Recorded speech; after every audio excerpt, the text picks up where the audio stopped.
Paano nga ba maiwasan si Satanas? Naniniwala ka man na totoo si Satanas o hindi? Nais naming ipaalam o ipasigurado sa inyo na totoo siya at isa siyang napakamahinang nilalang. Kahit ako dati, mga 10 years ago, hindi ako naniniwala na existing si Satanas at hindi rin ako naniniwala na merong impyerno. Pero nung napanaginipan ko sila sa matinding kalinawan, dun lang ako naniwala na totoo pala, sigurista kasi ako na tao. Sa panahon ngayon marami kasing fake news para lang makakuha ng maraming views. Itong mga impormasyon na ibinabahagi namin sa channel na ito sa Wonders of Emotional Discipline ay hindi namin inimbento lang, peks man mamatay man. Dahil ang good news o nakakagalak na katotohanan sa creation o likha ng Diyos ay mas malakas ang tao kaysa kay Satanas.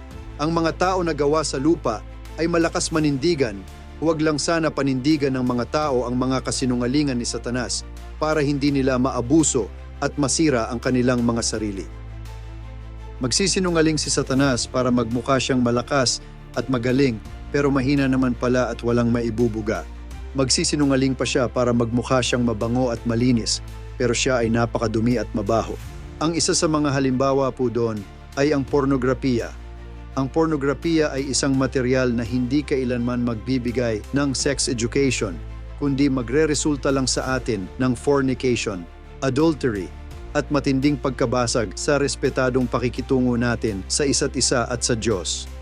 So ang ibig sabihin po noon, si Satanas ay umaasa lamang siya sa kaniyang mga kasinungalingan, ang pornografiya ay pinapabango niya lamang, at ang katotohanan ay punong-puno naman pala ito ng kabulukan na sumisira sa ating sagradong pag-iisip at koneksyon sa banal na espiritu. Hindi natin pwedeng sabihin na nagkasala tayo dahil kay Satanas. Ang katotohanan po doon ay nagkasala tayo dahil nagpaka-impluwensiya tayo sa kaniyang mga maduduming kaisipan.